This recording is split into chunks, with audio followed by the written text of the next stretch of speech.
data analysis.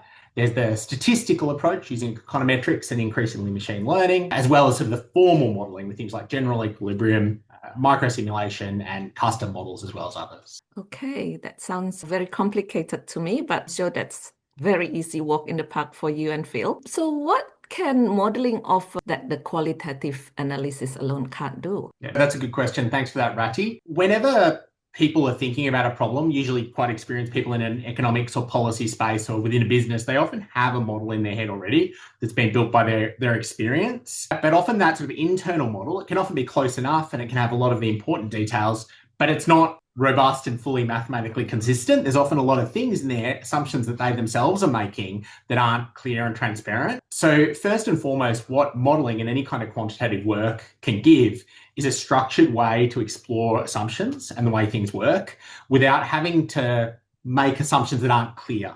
Every assumption in modelling has to be written down whenever you're doing even something like a regression or data analysis. The sort of implicit assumptions have to be written down or the thing just won't work. And that alone sort of it can often act as a laugh test or a sense check for a bunch of things that people take as they're assuming is given and true. Most often, though, it's actually used to pull out the numbers. People care about the numbers for a range of reasons, whether that's trying to sell a policy, trying to argue the case to help a particular group or something like that, or for the particular aspects of a business or a strategy that a business is planning to roll out. And in that regard, there's three things that modelling provides. First and foremost, it can give a magnitude. So when we're just making stuff up, we can't put a number on things. Yes. We can't say this is 100, 110 or 95.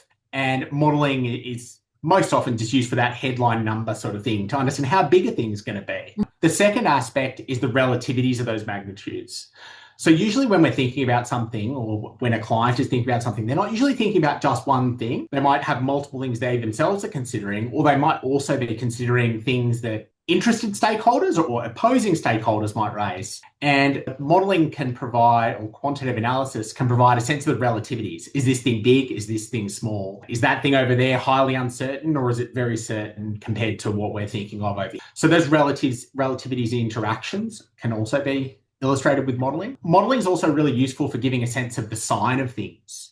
So in a way, the sign idea is a combination of the magnitudes and the relativities point, because often when we're thinking about how something will impact other things, it's a result of some pluses and some minuses.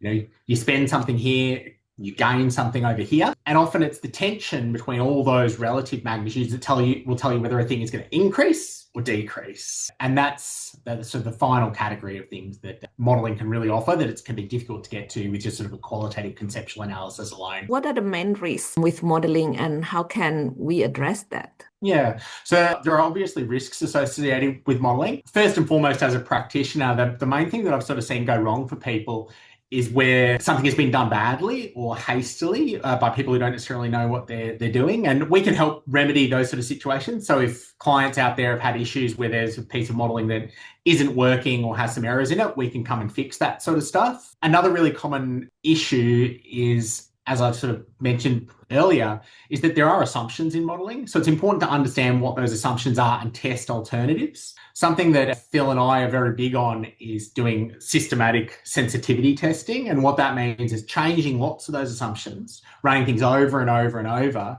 so that you don't just get a single number answer, you get like a distribution of answers. So in almost all of our work, we don't produce a result that'll say the answer is 100.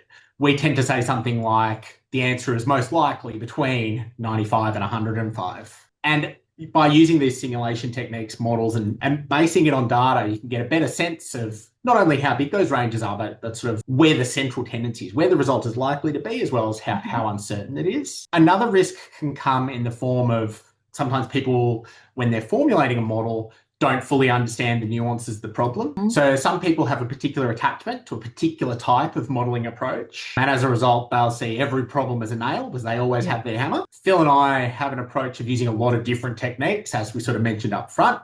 We don't just want to use econometrics. We don't just want to use machine learning. We don't even necessarily want to use modelling per se. We might just use the data analysis stuff.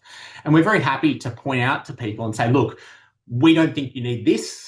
We think it's just easier to do this smaller or different or quick or alternative way of doing things, where some other people are sort of down a particular channel and they want to apply a particular tool. So understanding the problem as well as understanding the modeling and then linking the two is another way of limiting sort of risks. And the final thing is if something's missing. So if something's missing from the data, if the data is bad, Yes. if an aspect of the sector you're looking at, if that wasn't being considered, that's another risk. Most of these risks, Phil and I try and address in sort of two ways. The first is our technical expertise and experience. As I said, we have a very broad experience, so we make sure we understand all the advantages, pros and cons of the different techniques. The other side of our work is trying to make sure that we really understand the particular problem that's being done. We're not just trying to wheel out a particular tool. We're not trying to repeat something that we've done in the past. We find this stuff really fun. This is what we love to do. Yes. So we want to do a good job of it. We're not just interested in sort of cranking the handle.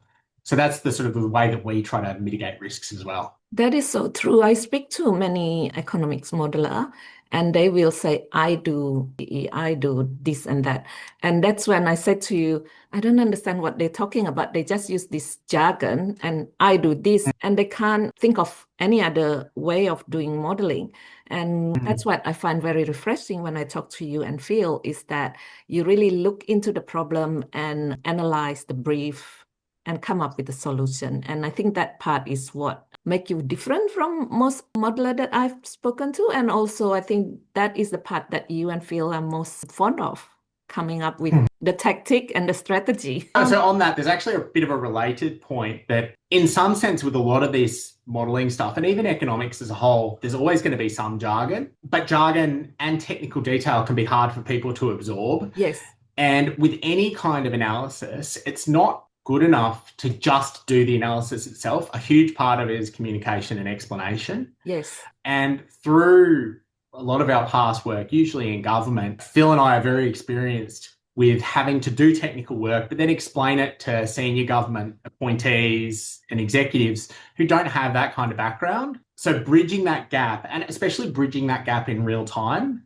So if I'm working with a client who's more junior and is a very technical person, and they've just contracted us to build a very accurate forecasting model, then with that client, I can start talking about, stationarity of data, heteroscedasticity, and all these technical terms. But if I'm engaging with a CEO and they've got a policy they're rolling out, then I would sort of frame things in sort of the broader terms of the way it's likely to influence government, or stakeholders will care about this or that, or this will affect low-income households, rich households. It's about tailoring the communications to the client you're working with. Yes, that's what I believe, the distinction between good and great.